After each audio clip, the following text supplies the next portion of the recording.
Hello viewers, आप सभी का स्वागत है मेरे चैनल पे कुक विद शहनाज। आज हम बनाएंगे जालीदार मटन के कीमे के कटलेट।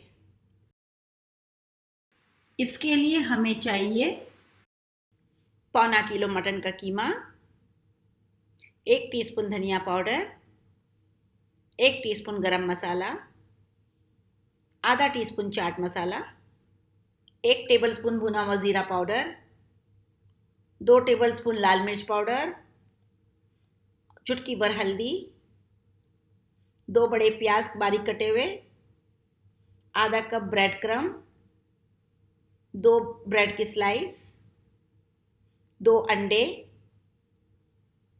थोड़ा बारीक कटा हुआ धनिया और पुदीना, नमक स्वाद अनुसार।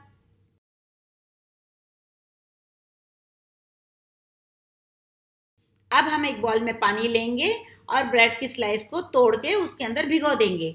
हमें सिर्फ ब्रेड को 2 मिनट के लिए ही भिगोना है।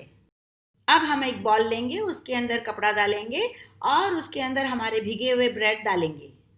अब हम चारों कोनों को पकड़ के अच्छी तरीके से ब्रेड के अंदर से पानी निकाल देंगे और उसको ब्रेड को अच्छी तरीके से सुखा देंगे। आप जितना हो सके उतना कड़क निचोड़ के उसका पानी पूरा निकाल दीजिए। अब हम हमारे ब्रेड को कपड़े से निकाल के एक बॉल में रख देंगे।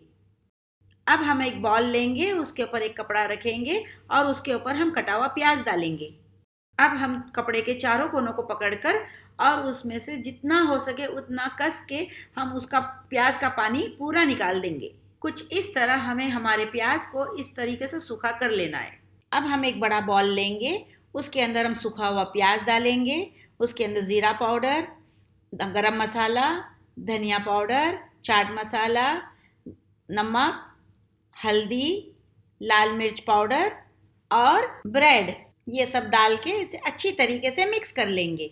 इसे हम 5 से 7 मिनट तक का हाथ से मिक्स करेंगे। इसे मिक्स करने के लिए आप किसी मशीन का इस्तेमाल मत कीजिए। आपने देखा होगा मैंने इसके अंदर अदरक, लहसुन, हरी मिर्ची पेस्ट का इस्तेमाल नहीं किया है, क्योंकि इसे हम कच्चे कीमे से ही बना रहे हैं और इसे खाने के वक्त हमें अदरक और लहसुन की पेस्ट की खुशबू आ सकती है। मिक्सचर हमारा अच्छी तरीके से मिक्स हो चुका है और इसमें अब हम कीमा डालेंगे मटन का और इसे भी अच्छी तरीके से उस मिक्सचर के साथ में मिक्स करेंगे। कीमे में कम से कम 5% फैट होना चाहिए। अगर आप फैट पसंद ना करते हो तो आप इसकी जगह पे 1 टीस्पून घी या 1 टीस्पून बटर डाल दीजिए। ये देखिए हमारा कीमा कितनी अच्छी तरीके से मसाले के साथ में एकजुट हो चुका है। अब हम इसे 1 घंटे के लिए मैरिनेट होने के लिए रख देंगे। 1 घंटा हो चुका है। अब हम इसमें कटा हुआ हरा धनिया और पुदीना डाल के उसे भी अच्छी तरीके से मिक्स करेंगे। आप चाहो तो इस मिक्सचर को इसी स्टेज पे जिप पाउच में भर के डीप फ्रीज भी कर सकते हैं करीब 1 महीने के लिए।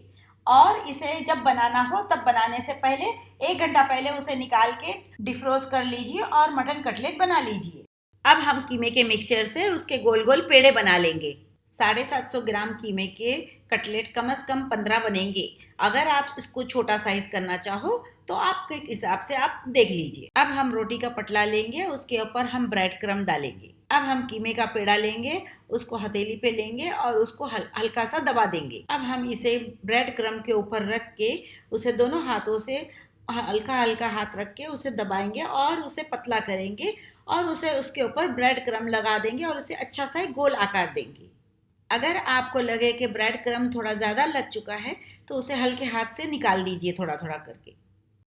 अब हम एक बॉल लेंगे, उसके अंदर हम अंडे तोड़ेंगे और उसे अच्छी तरीके से फेंट लेंगे। अब हम इसमें चिली फ्लेक और नमक थोड़ा सा डालेंगे और इसे भी अच्छी तरीके से फेंट लेंगे।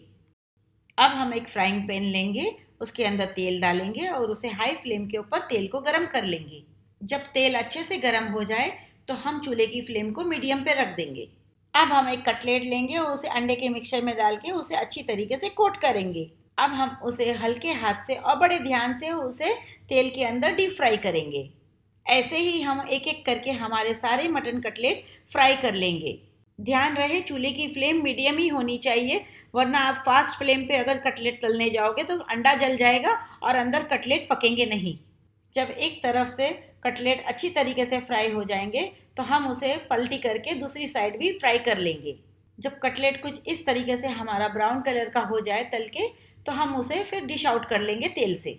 और ये लीजिए, हमारा जालीदार मटन कटलेट खाने के लिए तैयार है। आप चाहो तो इसे स्नैक्स के तौर पे भी खा सकते हैं और या फिर आप बर्गर बना के भी खा सकते हो। अगर आपको मेरी ये रेसिपी पसंद आए तो प्लीज़ इसे लाइक कीजिए और अपने दोस्तों के साथ शेयर कीजिए। मेरे चैनल को प्लीज़ सब्सक्राइब कीजिए और बेल आइकन को क्लिक करना मत भूलिए ताकि आपको मेरी सारी रेसिपी सबसे पहले मिले। धन्यवाद।